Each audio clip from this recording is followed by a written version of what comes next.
Welcome to Practical Business Technology, where we keep you in the know about technology's impact on business. Today's show is sponsored by the Maricopa County Bar Association, and our host is Dave Kinsey, author and owner of Total Networks.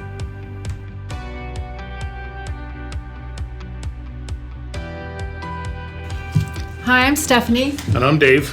And today we're talking about the Microsoft New Commerce Experience. NCE. So this is a big deal. Microsoft is increasing their pricing effective March 1st. Yep, across the board. So, for example, if you were paying $20 for per month per user for the Microsoft 365 Business Premium, that's going up to $22. And that's only if you lock in at least a year term. Yeah, I think if there's kind of two pieces to this, right? There's just the flat out price changes, which across the board I think is an average of 15%. I mean, it's different based on different products, but I think it's about an average 15%, period, just across the board. And then they're changing things around. Essentially, if you were working with a partner like Total Networks, you've had cloud service provider, you've been having the ability to pay month to month, which is great. It's very convenient. You can add licenses, you can upgrade, downgrade, change, remove, subtract, do whatever you want every month. Yeah. Well, that's what's the big thing that's changing is starting on March 1st. You will be able to do month to month, but you'll have to pay an extra 20% on top of the price increases that are taking effect. Boo. Hiss. Boo. This is not cool. So how do you get the best deal? Nobody except for Microsoft, I think, is happy about this. I don't know. Microsoft gets the best deal. I don't know. So anyway, at any rate. But what does a business owner do in order to manage their costs as best as possible? Well, you can sign an annual agreement, which is a whole nother thing that, this is all new. We're still figuring this out because Microsoft's been changing, they've been announcing this and trying to get it communicated. So, yeah. So, yes, if you have generally about the same number of employees month to month, our recommendation would be that you lock in annual or 3-year terms. Now, the best way to go is if you lock in annual terms before March 1st. Correct. Then you can lock in today's pricing for a year. Now, if you can't do a 3-year to lock it in for a year. No, you cannot do 3-year before. Unfortunately, Microsoft's onto you there. So, if you did that, say on February 25th, you did a 1-year agreement. Well, on February 25th of 2022, you would then have to do a new agreement at whatever the pricing is then. I don't see the value of a 3-year. At least it's not clear to me. But the 1 year. Well, if you waited until after March 1st, then you do have the option of the 3-year. And so if you're worried that Microsoft might be increasing their pricing year after year, you could lock in 3 years. But if you have a huge difference in headcount month to month, then you have a choice. You can just do month to month and pay the 20% premium, which, by the way, is going to be the default. Or you can mix and match. That's the other choice. You can have, say you have 20 employees all the time, and then during a seasonal time, you've got an extra 10. Well, you could do an annual commitment on those 20, and then you can do month to month for the extra 10. Like if you were at like a Santa's workshop, right? Yeah. It's like in the North Pole. Well, I don't know his situation. I would think things get really busy, when it gets closer to Christmas, and you get a lot more elves. I imagine he needs more help this time. The elves are helping you in reindeer games and other stuff, other times of the year, I guess. I don't know if they're making toys all year long. But I would think during the Christmas season, Santa's got to staff up. So, so his business might have a certain amount, that would include him and Mrs. Claus and maybe the head elf and some of the other people that are there all the time. So those he could lock in at the annual pricing. Exactly. But then he might pay the premium month to month for those extra. So you could have both, yeah. Right. Yeah, but and it gets a lot more complicated than that too. The CSP, Cloud Service Provider Program, of which Total Networks is one of many providers. I believe it's the most popular way that Microsoft's been selling Office 365. These are, obviously extremely flexible deals in the past. This whole annual thing is new. So we're getting it all figured out because Microsoft's sort of getting it, communicated through channels and all that. There's some downsides to this to this locking this thing in. Number one, you're committed to this annual term and you can add more licenses, which will be prorated, but you can't decrease. So that's issue number one. Another issue that's kind of interesting, it's particular kind of near and dear to my heart as a cloud service provider, is how this works regarding partner of record. Historically, like as an IT provider, we would work with they're changing IT, from one IT company to us. We would take over the entire Microsoft relationship. So we would, instead of the bills coming from the other IT, they would come from us, and we'd be managing everything administratively. It's all easy peasy. You just, click some buttons and transfer the stuff. And it's great for clients, great for us. It all works well. But now, once you lock in for a year, you're married to that provider. So if you change IT providers, you can change who's administering it. Yeah, so if you change you're still gonna IT get the bill. if you're changing IT providers in the middle of your 1-year term, you still have to pay your Microsoft bill to your old IT provider. But your new IT provider can manage it. Correct. So just be aware that if you make a change, you'll have an invoice from your old provider for the remainder of that term. Correct. As it stands now, that is something that a lot of people are trying to work around, but Yeah.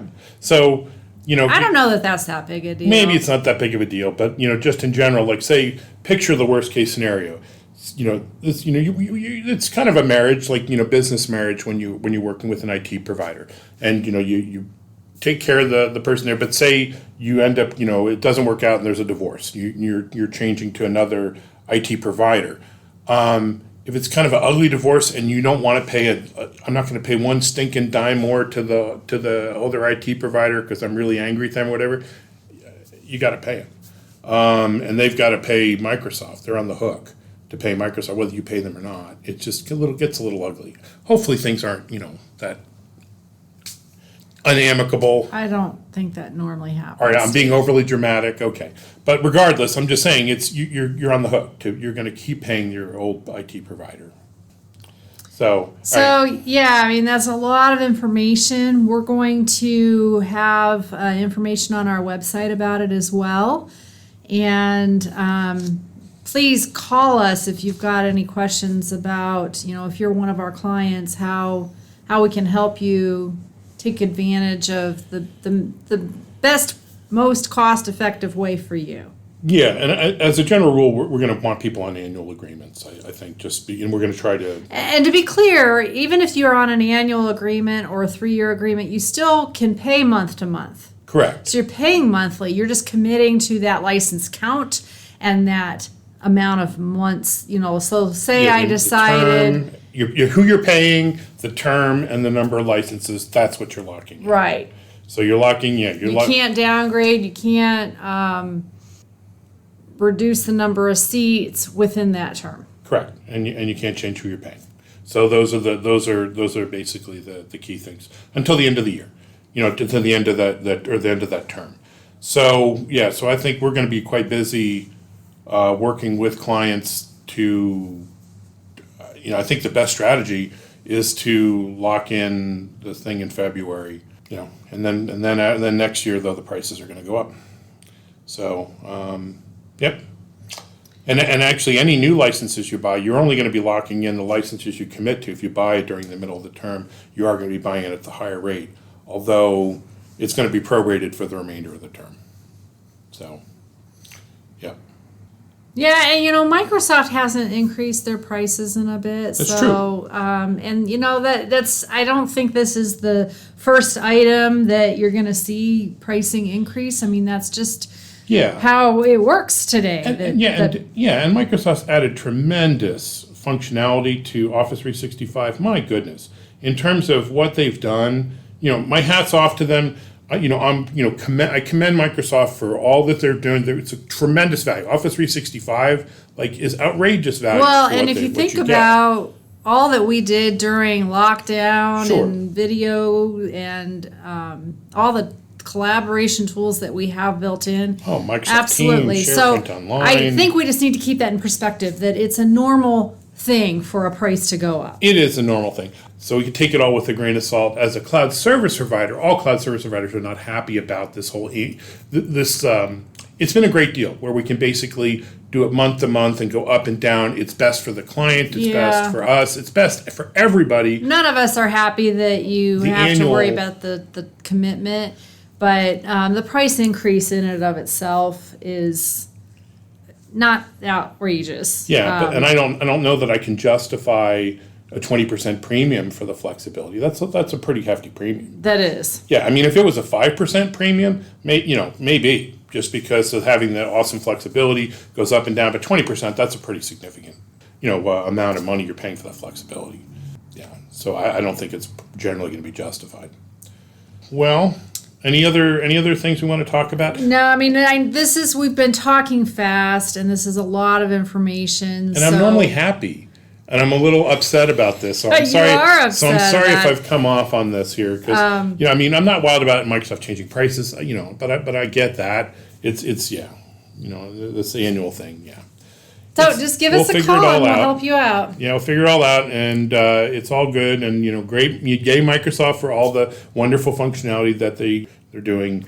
Yeah, and if you don't think you're using your Office 365 to its full potential, you probably aren't. That's another thing that, there's a lot of value in your Microsoft 365 license, and we've seen a lot of people that aren't taking full advantage, and maybe you're even paying for other tools that you don't need. Yeah, we've been spending so much time trying to help clients on. That's one of our main focuses. I mean, and in particular, when you look at, and I look at SharePoint Online, SharePoint. Frankly, I did not like SharePoint back in the day. It was this big ponderous application that I never felt Microsoft really figured out. Well, they figured it out on Office 365, on SharePoint Online, and man, that thing works awesome.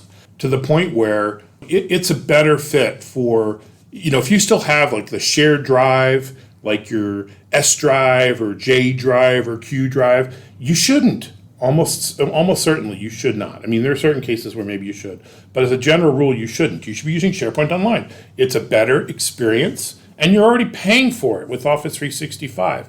And it integrates with Teams, because it's how Teams is sharing files.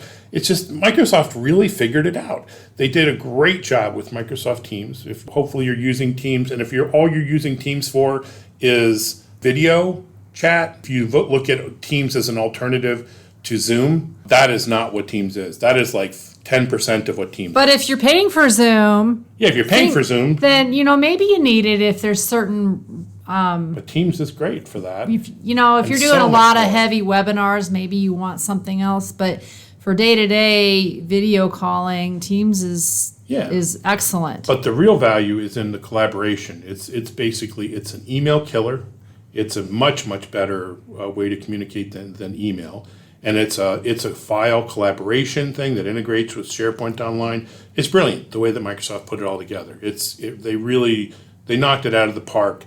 And that is one thing that I really do feel like there's maybe 20% of the world that is really taking advantage of everything in there. I view, like at Toll Networks, we've made a real big effort, and we're using maybe 95% of it, and we've got maybe a third of our clients using 95% of it, and or 90% of them, we're pushing it to get all of our clients really use it. And clients that embrace it love it. It is the new way of Microsoft. So let's send on a positive note. There is the glorious stuff that Microsoft's doing. What they're doing with Microsoft Azure is glorious. What they've done with Office 365 is amazing, particularly with Teams and all that. What they're doing with their relationship with companies like Toll Networks and cloud service providers, we're not thrilled, but we'll work through it all. It's all great, and it's still a better, managing the stuff through a cloud service provider still works out to be the best way to do it. It's just, I think it went from where it was like, wow, this is the only way to do it really, because it's just so amazing, the flexibility and all that, to now where it's just, they've made it a little harder. But it's all good. Okay. All right. Well, on that note, have a happy time shopping with your Microsoft products. Yes, absolutely. Well, I guess, we're actually recording this like just about Christmas Eve. So you'll probably listen to this after Christmas Eve. So a belated Merry Christmas to all. Thanks.